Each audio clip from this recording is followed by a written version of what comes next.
열심히 주님께 찬양드린 성가대 여러분들에게 주님의 이름으로 축원합니다. 다 함께 오른쪽 왼쪽에 있는 분들 인사드리겠습니다. 주님의 이름으로 사랑합니다. 주님의 이름으로 축복합니다. 오늘 참 간만에 밝은 날씨가 되어가지고 여러분 얼굴도 잘 보이는 것 같습니다. 참 너무나 좋은 날씨 주신 하나님 감사드립니다. 어떤 분이 이런 얘기를 하세요. 여러분 그 성경에 있는 그 나와 있는 유적지를 한번 가보았냐? 여리고성이 이렇게 대단한데 이 여리고성을 무너뜨렸다. 근데 그 사람은 성지순례를 갔을까요? 안 갔을까요? 어떻게 알아요? 예. 여리고성은 그 유적지가 되어가지고 지하에 파묻혀 있습니다. 왜냐하면 당시는 전쟁이 일어나면 그 성을 무너뜨리고 거기에 흙을 쌓고 그리고 도시가 형성이 돼요. 건물을 짓고 또 흙을 쌓고 또 도시가 형성되고. 그래서 이스라엘이라는 지역은 역사가 오래되기 때문에 파고 내려가면 거기에 끊임없이 유물들이 나오는 그런 특징이 있어요. 이것이 바로 역사가 오래된 도시의 특징입니다. 서울도 그렇습니다. 종로나 이런 지역에 가보면 땅을 파고 건물 짓다가 간혹 유물들이 나오는데 그 유물이 많이 나오면 나올수록 그 지역은 역사가 오랜 지역이구나 하는 것을 알 수가 있습니다. 솔로몬 성전의 건축터, 오늘은 우리가 찾아볼 수 없지만 역사의 유물이 되어서 그 증거만 남아있는 것을 보게 됩니다. 오늘 말씀 읽으면 무슨 재미가 있나 이렇게 생각할 수가 있습니다. 그냥 성전을 건축하는 건축 디자인인데 도대체 이것을 통해서 뭘 하라는 건가? 그런데 이 건축을 통해서 우리가 영적인 의미를 찾게 되면은 우리 교회 공동체를 어떻게 세워나가야 되는지 우리가 교훈을 얻을 수 있습니다. 또 우리 사람 각자가 성령이 거하는 성전이지 않습니까? 그래서 우리 인생의 성전도 어떻게 지어나가야 되는지 우리가 도움을 받게 됩니다. 솔로몬은 성전을 지을 때 겸손한 마음으로 성전을 지었습니다. 성전, 이것은 예배하고 제사 드리기 위한 공간입니다. 그는 성전을 지으면서 하나님의 위대하심을 높입니다. 그리고 나는 무익한 종입니다. 나는 연약한 종입니다. 고백하면서 성전을 짓게 되었습니다. 우리가 교회에서 와서 예배 드릴 때도 그렇습니다. 찬양을 올립니다. 누구께 올려드려요? 하나님께 올려드립니다. 하나님을 높여드리는 것입니다. 그리고 죄의 고백을 하게 됩니다. 저는 죄인입니다. 저는 무익합니다. 저는 연약합니다. 이렇게 고백하지 않으면 하나님의 위대하심을 깨달을 수가 없습니다. 내가 죄인이고 내가 무익하고 내가 약하다. 이것을 깨달아야만 하나님의 위대하심을 찬양할 줄로 믿습니다. 또 솔로몬은 그 성전을 지을 때 자기 혼자만의 힘으로 짓지 않습니다. 여러 나라의 기술자들이 와서 도와주기도 했는데 오늘 말씀 동일하게 열왕기상 7장에도 나와 있습니다. 열왕기상 7장 13절에서 14절 말씀 보여주시겠습니까? 솔로몬 왕이 사람을 보내어 히람을 두로에서 데려오니 그는 납달리 지파 과부의 아들이요 그의 아버지는 두로 사람이 이니 놋의 대장장이라. 히람은 모든 놋 일의 지혜와 총명과 재능을 구비한 자이더니 솔로몬 왕에게 와서 그 모든 공사를 하니라. 그 다음에 그가 높기 등 둘을 만들었으니 그 높이는 각각 18규빗이라. 각각 12규빗이 되는 줄을 둘만 하며. 여기서 중요한 것은 14절 말씀 보시면은 솔로몬 성전을 지을 때 대장장이, 오늘날로 말하면 조각가가 한 사람이 있었는데 청동을 가지고 조각하는 두로 사람 히람이라는 사람이었어요. 근데 그의 어머니는 누구예요?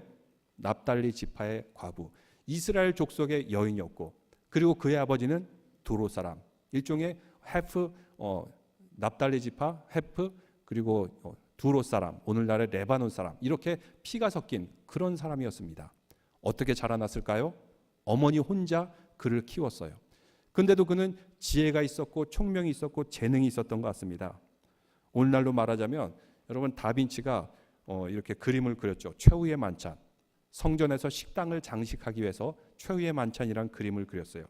미켈란젤로는 성전을 장식하기 위해서 천지창조란 그림을 천장에다 일생을 거쳐서 그리게 되었습니다. 아마 히람이라는 사람은 이렇게 성전 건축을 위한 뛰어난 예술가였던 것 같습니다. 근데 그는 어려운 여건에도 불구하고 지혜와 총명과 재능을 구비하여서 하나님 성전을 만드는데 크게 공헌한 사람임을 보여주고 있습니다. 오늘 말씀에 보면은 먼저 본문에서 읽지는 않았지만 여러분 역대하 3장 1절 말씀을 보겠습니까? 지난 시간에 한번 읽었습니다. PPT 말고 직접 성경을 한번 보겠습니다. 예루살렘 성전, 솔로몬이 성전을 지은 그 장소에 대해서 말씀하고 있습니다. 첫째로 그 장소는 원래 어디였어요? 모리아산. 그리고 두 번째로는 다윗에게 나타나신 곳이요 여부스 사람 오르난의 타작마당에 다윗이 정한 곳이라. 그리고 세 번째로 이곳은 솔로몬 성전이 지어지게 되었습니다. 아브라함이 이삭을 바치려고 했던 모리아산이었고, 다윗이 하나님 앞에 제사 드리기 위해서 지냈던 오르난의 타작마당이었고, 그리고 오늘 솔로몬이 지은 예루살렘 성전터라고 말씀하고 있습니다. 그 다음에 또 이곳에서 무슨 일이 일어났을까요? 그 다음이 중요한데, 예수님께서 십자가에 못 박히신 곳이 바로 이 성전터였습니다. 그러면 결국 이 성전이 지칭하는 분이 누구일까요? 누구를 예시하는 성전이었을까요? 바로 예수 그리스도입니다.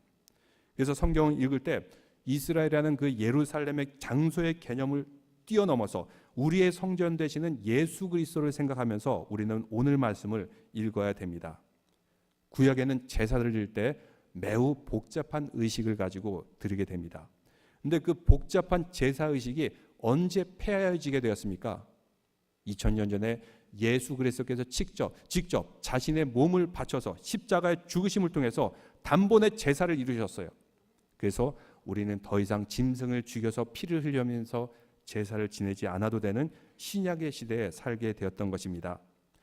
지난주 토요일 날 김일선 목사님이 오셔가지고 그리스도인의 말, 언어에 대해서 설명해 줬어요. 그래서 우리가 교회를 지칭할 때 성전이 맞습니까? 교회가 맞습니까? 교회가 맞습니다. 예배당이 맞아요. 왜 그러면 성전이란 단어는 틀렸다고 말할까요? 왜 성전이란 단어는 쓰지 말라 그럴까요? 오늘 말씀을 통해서 우리가 자세히 볼 수 있지만 성전이란 곳은 짐승을 가지고 죽여서 피를 흘리고 태워서 제사를 지내는 곳이 원래 성전이었어요. 근데 이제 더 이상 우리는 그런 짐승의 희생 제사를 지내지 않아도 되는 그런 시대에 살고 있습니다. 그래서 이곳을 교회, 예수 그리스도께서 계신 교회라고 지칭하게 됩니다. 그런데 관용적인 표현으로 사람들이 옛날 말을 그냥 입에 배워가지고 쓰기도 합니다. 그래서 성전이란 단어를 기도할 때 사용하기도 하는데, 성전이란 단어를 사용하는 이유는 아마 이런 것 같습니다. 성전은 그 안에서 함부로 하면 안 되죠. 아주 거룩하게, 그리고 매우 두려운 마음으로 예배를 드리는 곳이 바로 성전이었어요. 바로 그러한 예전의 거룩함과 경외하는 마음을 가지고 교회에서 예배드리자 하는 의미에서 성전이란 단어를 사용하고 있지만, 원래 우리가 지칭해야 될 것은 교회다, 예배당이다, 이렇게 말해야 됩니다. 교회는 예수 그리스도께서 계신 곳, 더 이상 짐승의 희생 제사를 지내지 않아도 되는 성전과는 다른 개념을 가지고 있습니다.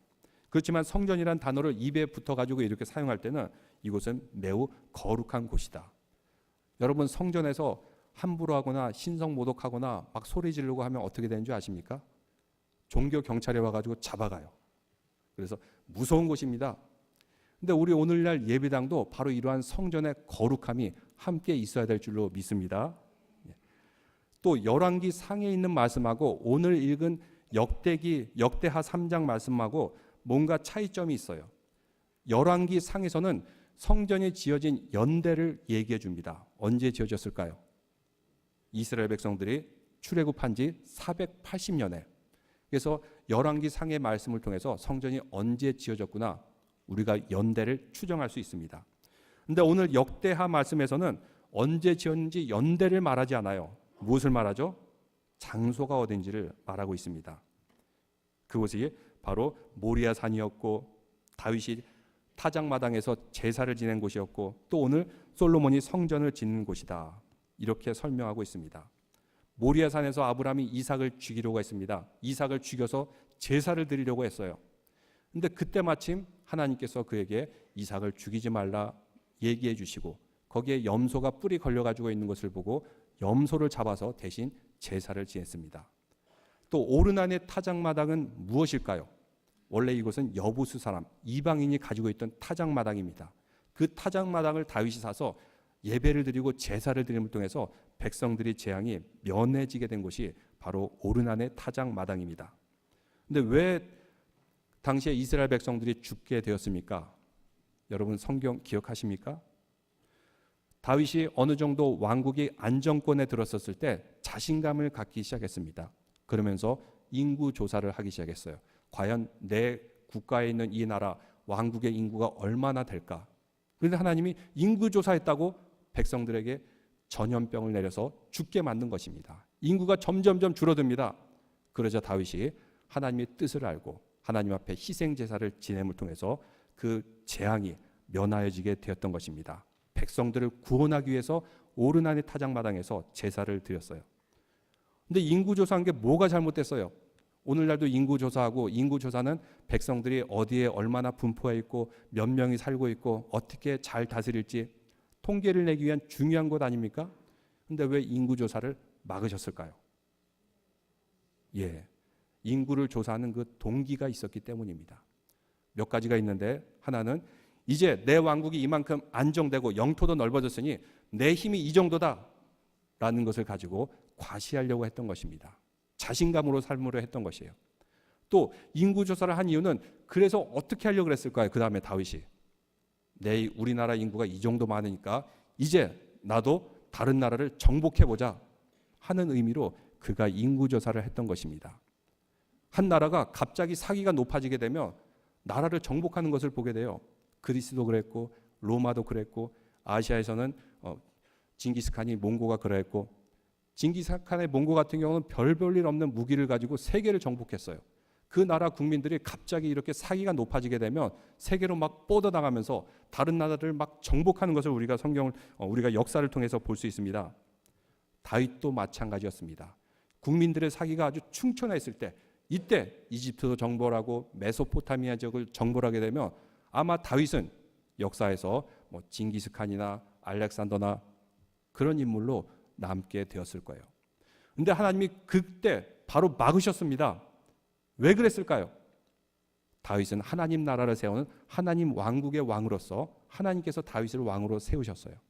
근데 그것을 잊어버리고 세상 나라와 똑같이 전쟁과 그리고 무력으로 다스리게 된다면 그것은 하나님이 원하는 하나님 나라가 아니에요. 앞으로 메시아의 조상이 될 텐데 그것은 하나님께서 원하시는 그 왕국이 아니었던 것입니다. 누가 다윗에게 힘을 주었고 왕으로 삼게 만드셨습니까? 하나님께서 하셨습니다. 하나님께서 다윗을 왕으로 세우셨어요. 근데 다윗이 이것을 잊어버리게 되었을 때 그에게 재앙을 내리게 됩니다. 백성들이 죽어갑니다. 인구가 줄게 돼요. 이때 다윗이 오르난의 타작마당에서 하나님 앞에 제사드림을 통해서 그 재앙이 면제하여지고 또 백성들을 구원하였던 것입니다. 그래서 1절에 장소의 역사적인 의미를 말하는 곳은, 성전이 있는 곳은 거기에는 희생이 있어야 되고 용서와 하나님과의 관계 회복이 있어야 된다는 것을 보여주고 있습니다. 신약의 시대 예수님께서 십자가를 통하여서 우리의 죄가 용서받고 하나님과 화목하여지고 관계가 회복되어지고 바로 이것이 성전, 예배당, 교회의 의미가 있는 것입니다. 이러한 구약의 의미, 신약의 예수 그리스도를 통해서 성취되었던 것입니다. 다음으로 성전의 규모를 말씀해 주고 있는데, 성경에 보면 건물을 지을 때 하나님께서 지시하신 세 곳이 있습니다. 무엇일까요? 하나님께서 이렇게 지어라 저렇게 지으라 지시한 것이 세 군데가 나와요. 첫째는 노아의 방주. 노아의 방주를 지을 때 하나님께서 정해주신 그 직사각형 모양의 건물을 배를 만들게 합니다. 그리고 창문을 낼 때도 이렇게 옆쪽에 내는 것이 아니라 위쪽에 내도록. 그래서 우리 교회를 지을 때도 아마도 그런 그 개념을 가지고 지은 것 같습니다. 직사각형 모양이고 창문을 봐도 하늘 위쪽에 나 있죠. 옆쪽에 나 있지 않습니다. 천장으로부터 얼마 떨어진 곳에 창을 만드는 것. 그 다음에 하나님께서 건물을 만드실 때 지은 그 건물이 회막, 성막이라고도 합니다. 이스라엘 백성들이 광야 생활 동안에 천막을 치면서 하나님께 제사 드리기 위해서 회막을 하나님께서 지시하셨어요. 그리고 오늘 우리가 읽은 솔로몬의 성전 또한 하나님께서 그 모든 규격과 크기와 장식물들을 지시해 주게 되었던 것입니다.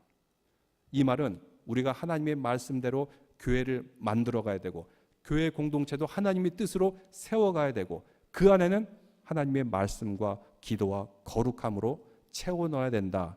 순종해야 된다라는 그런 뜻이 담겨 있는 것입니다. 먼저 여러분 3절 말씀을 읽어보겠습니까? 역대하 3장 3절입니다. 솔로몬이 하나님이 전을 위하여 놓은 지대는 이러하니 옛날에 쓰던 자로 길이가 60규빗이요 너비가 20규빗이라.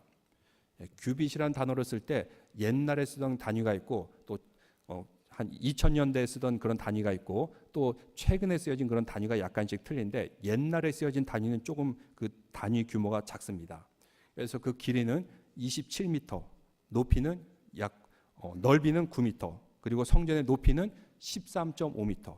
그러니까 저쪽에서 이쪽까지 길이가 27m고 이쪽 왼쪽에서 오른쪽의 너비가 9m. 그리고 위에서 아래까지 높이가 13.5m.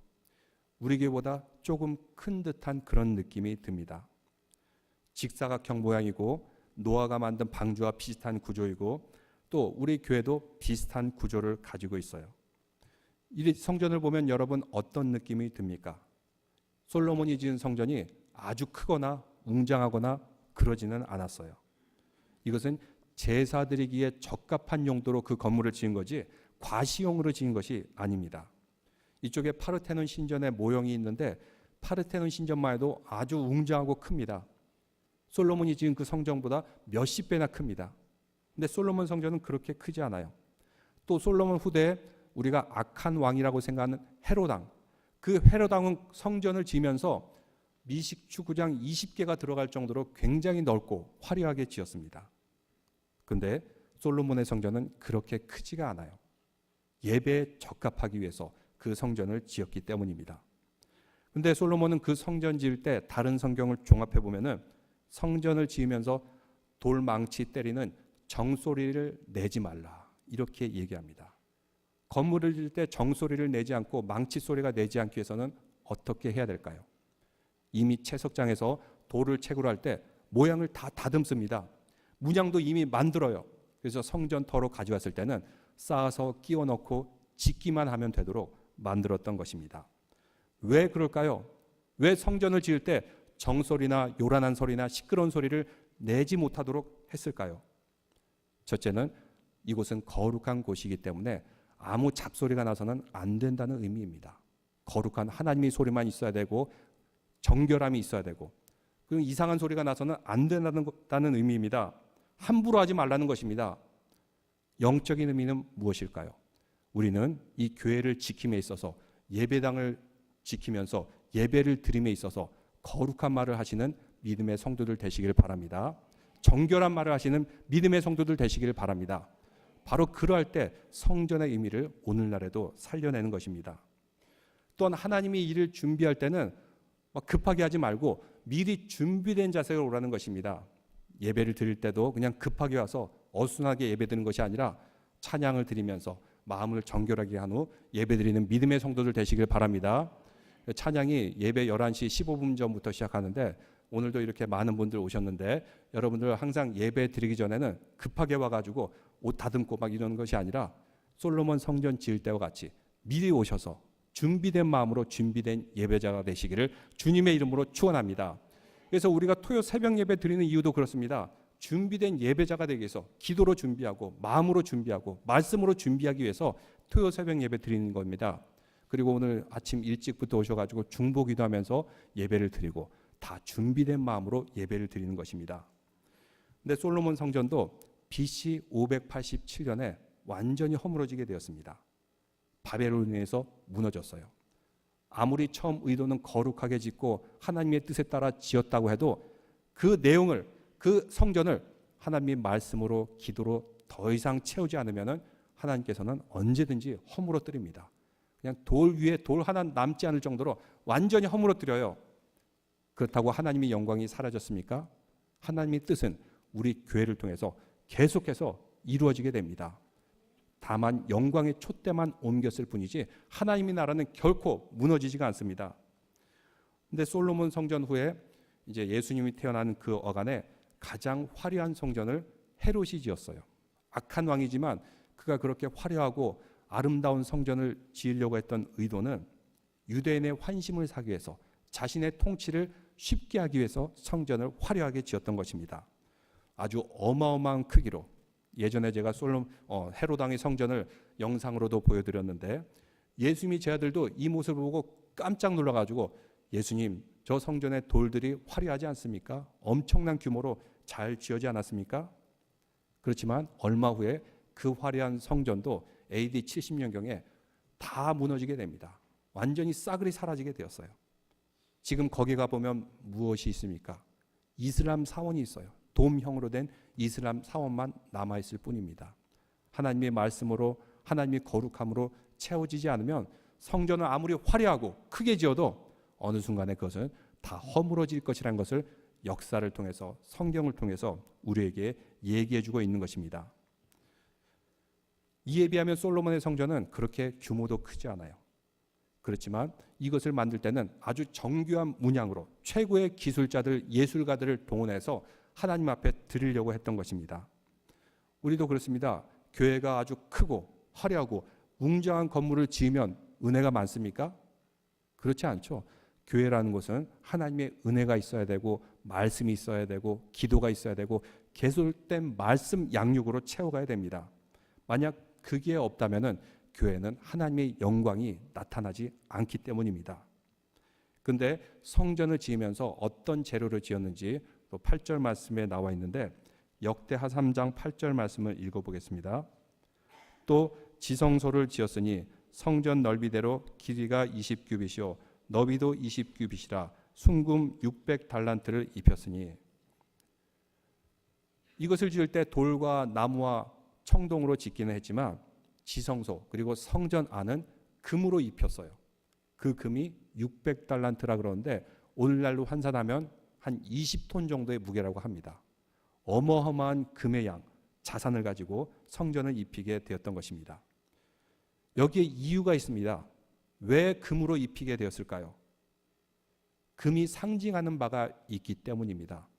찬양에서도 정금 같은 마음을 허락하여 주시옵소서, 정금 같은 마음이 되게 하여 주시옵소서 라고 하는데, 그 의미는 바로 우리의 심령이 순전하게 해달라는 것입니다. 정금은 14K, 24K 이런 금하고는 틀려요.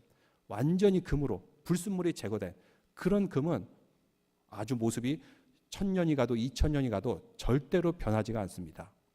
절대로 썩지도 않고 녹슬지도 않고 변하지도 않는 그 우리 인간의 마음, 이렇게 정금 같은 마음을 달라고 한 그런 의미와 상징이 그 예배당 안에, 그 솔로몬의 성전 안에 있었던 것입니다. 또 거기에는 변치 않는 하나님의 영광을 의미하고 있습니다. 하나님만이 교회를 다스리고 하나님만이 우리를 다스리신다. 영광을 돌리기 위해서 정금으로 꾸미게 되었던 것입니다. 다음으로 성전의 기구들에 대해서 계속 말씀하고 있는데, 여러분 10절과 11절 말씀을 읽어보겠습니다. 지성소 안에 두 그룹의 형상을 새겨 만들어 금으로 입혔으니 두 그룹의 날개 길이가 모두 20규빗이라 왼쪽 그룹의 날개는 5규빗이니 성전 벽에 닿았고 그 다른 날개도 5규빗이니 오른쪽 그룹의 날개에 닿았으며. 그 성전의 그 사진을 하나 보여주시겠습니까? 그 다른 사진 하나 보여주세요. 저것이 바로 이제 언약궤인데, 원래 언약궤는 조각목으로 만들어져 있어요. 조각목은 아주 볼품없는 나무예요. 근데 솔로몬은 저 모든 조각목을 금으로 입히게 되었습니다. 그리고 두 날개를 가진 저 그룹이라 그러는데, 이 천사, 우리가 천사를 생각할 때 날개 달린 천사를 생각하는데 원래 천사는 날개 달린 존재는 아니에요. 하나님이 사자이기 때문에 이렇게 그냥 보통 사람의 모양으로 나타나기도 한데, 이렇게 날개 달린 그룹, 저분들이 누굴까요? 에덴 동산에서 아담과 하와가 쫓겨났을 때 다시 돌아오지 못하도록 하기 위해서 불검, 화영검을 들고 지키고 있던 사람들이 바로 저런 케루빔, 그룹이라고 얘기합니다. 저렇게 성전, 하나님의 거룩한 언약궤를 저 둘이 감쌌다는 것은 무엇을 의미할까요? 거룩한 하나님이 전에는 함부로 들어와서는 안 된다. 잘못 들어왔다가는 죽임을 당할 수도 있다라는 그런 의미를 가지고 있습니다. 두려워하고 경외하라고. 1년에 한 번 대제사장만 가게 됩니다. 그리고 저 네모하는 그 언약궤 위는 양의 피를 부을 수 있도록 약간 그 홈이 마련되어 있는데, 근데 제사장도 저기를 들어가다 잘못해가지고 죄가 있었을 때는 죽는 수가 있어요. 근데 저 안에는 아무도 못 들어가기 때문에 제사장도 저 안에 들어갈 때는 발에 줄을 묶고 들어갑니다. 그래서 줄을 당겼는데 아무 응답이 없어. 그럼 제사장이 죽었구나 해가지고 줄을 당겨가지고 빼내오고, 하나님의 거룩함과 위엄, 이것을 상징하기 위해서 저렇게 그룹이 지키고 있었던 것입니다. 성전 모양 아까 사진 하나 보여주시겠습니까? 예, 사진이 너무 작은데, 그래서 저 안에 그 제일 깊숙한 곳에 아까 말한 언약궤가 있고, 또 양쪽에 이렇게 그룹들이 서 있죠. 그 청동 모양으로 양쪽 벽을 다 덮을 만큼 그 날개가 크게 이렇게 언약궤를 지키고 있었습니다. 그러면 저 안에 그룹이 지키고 있는 지성소라 그런데, 저 안에 들어가기 위해서는 지나가야 되는 곳이 있습니다. 가로막고 있는 벽과 휘장이 있어요. 그걸 저기 해보도록 이렇게 보여주고 있는데, 그 휘장이 걷고 나서 그 안으로 들어가는데, 그 안에 들어갈 수 있는 사람은 원래 대제사장밖에 없었어요. 성전의 시대는 대제사장밖에 없었습니다. 근데 예수님께서 십자가에 못 박혀 죽임을 당하는 그 순간, 그 휘장, 말이 두 마리가 이렇게 잡아당겨도 찢어지지 않던 휘장이 위에서부터 아래로 찢기게 되었어요. 왜 아래서부터 위로 찢기지 않고 위에서부터 아래로 찢겼을까요? 이것은 사람이 밑에서 찢은 게 아니라 하나님께서 위에서부터 아래로 찢었기 때문입니다. 저 휘장이 찢어졌기 때문에 우리는 이제 주님 앞에 담대히 나아갈 수가 있는 것입니다. 성전 시대는 함부로 나아갈 수 없었습니다. 죽임을 당할 수도 있어요.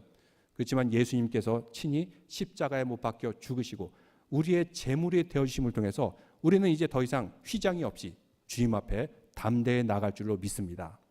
바로 이것이 성전과 교회의 차이입니다. 성전에는 함부로 못 들어갑니다. 함부로 할 수 없습니다.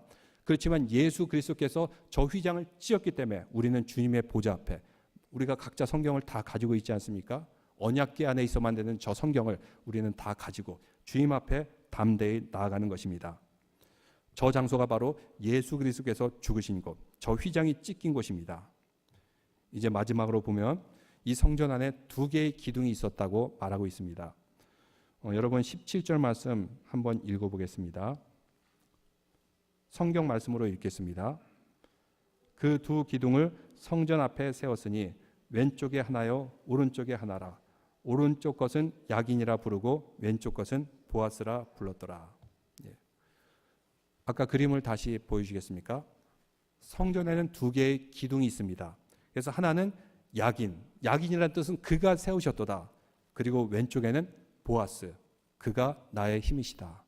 다윗의 증조 할아버지 이름이 보아스이기도 합니다. 그 뜻이 그가 나의 힘이시다. 그가 누구예요? 하나님, 여호와 하나님이 나의 힘이시고, 야긴, 그가 세우신다. 여호와 하나님이 나를 일으켜 세우셨다라고 말하고 있습니다. 근데 저 기둥을 보면 여러분 약간 이상한 거를 느끼지 않았습니까? 저 성전을 잘못 그린 사람들 같은 경우는 저 기둥 위에 천장이 있고 지붕이 또 있는데, 저기는 이제 제대로 그렸어요. 오늘 말씀과 같이 기둥 위에 아무것도 없어요. 텅텅 비어 있습니다. 왜 기둥에 아무것도 없이 비우게 만들었을까요? 참 이상하지 않습니까? 거기에는 의미가 있는 것입니다. 그 천장이 없이 저 기둥을 세우는 분은 바로 하나님이시기 때문입니다. 드러나면서 주는 의미는 저 성전은 솔로몬이 지혜로, 솔로몬이 재력으로 세운 것이 아니라 온전히 하나님께서 세우셨다.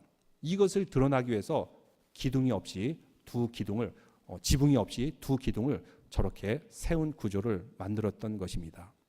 그럼 오늘날에 와서는 어떤 의미를 가지고 있을까요? 우리의 몸이 하나님이 영이 거하는 성령의 전입니다. 우리 인간의 삶을 뒷받침하고 있는 것이 무엇일까요? 믿음의 사람들은 보아스와 야긴의 기둥에 있어야 될 줄로 믿습니다. 하나님의 몸이 우리에게 거하시고, 그러면 하나님께서 우리를 세워주시고 여호와 하나님만이 우리의 힘이시다 믿고 고백하는 성도들에게 거룩한 성전이 될 줄로 믿습니다. 이것이 바로 우리가 믿음으로써 성전을 세우는 우리 몸의 모습입니다. 저 성전을 다시 보면은 문이 있습니다. 문 입구가 동쪽에 있는데 성전 앞에 제단이 있죠. 걸어서 올라가는 제단이 있어요. 저기에서 짐승을 태워서 죽이면서 피를 흘리면서 제사를 지내게 되는 것입니다. 바로 저 장소에서 예수님께서 십자가에 못 박혀 죽으신 것입니다. 그리고 저 기둥 안으로 들어갔을 때 성소, 그리고 그 성소 안에 지성소가 있고, 지성소는 원래 휘장에 막혀가지고 아무도 들어올 수 없었지만 예수 그리스도의 십자가의 희생으로서 휘장의 찢김을 통해서 이제 교회당, 예배당 안에서는 우리가 담대히 주님의 전에 나아갈 수가 있는 것입니다. 말씀을 맺겠습니다. 우리 오늘날의 교회는 성전하고는 좀 다릅니다. 이곳은 교회인데 그래도 성전을 지은 그 의미가 있습니다. 그 신앙적인 의미, 신학적인 의미. 그 성전을 지은 거룩함의 의미가 사라지고 교회에서 정소리가 나거나 잡음이 들리거나 이렇게 어지러워지거나 하면 어떻게 되겠습니까? 예전의 성전과 같이 하나님의 영광이 떠난 그 성전은 더 이상 머물지 않습니다. 성전이 완전히 허물어지듯이 하나님의 영광의 촛대를 계속해서 다른 데로 옮겨다니면서 주님의 나라는 계속해서 왕성하여지게 됩니다. 교회의 진짜 힘이 무엇일까요? 하나님이 우리 교회를 통치하시고 하나님께 영광을 돌리는 것. 그래서 우리는 하나님의 그 통치, 그 말씀과 기도의 통치 아래 날마다 있어야 됩니다. 성경 말씀을 바탕으로 하나님 그 뜻을 생각하면서 말씀과 기도로 온전히 우리 공동체를 만들어가는 믿음의 성도들 되시기를 주님의 이름으로 축원합니다. 다 함께 자리에서 일어나신 후에 찬양 드리겠습니다.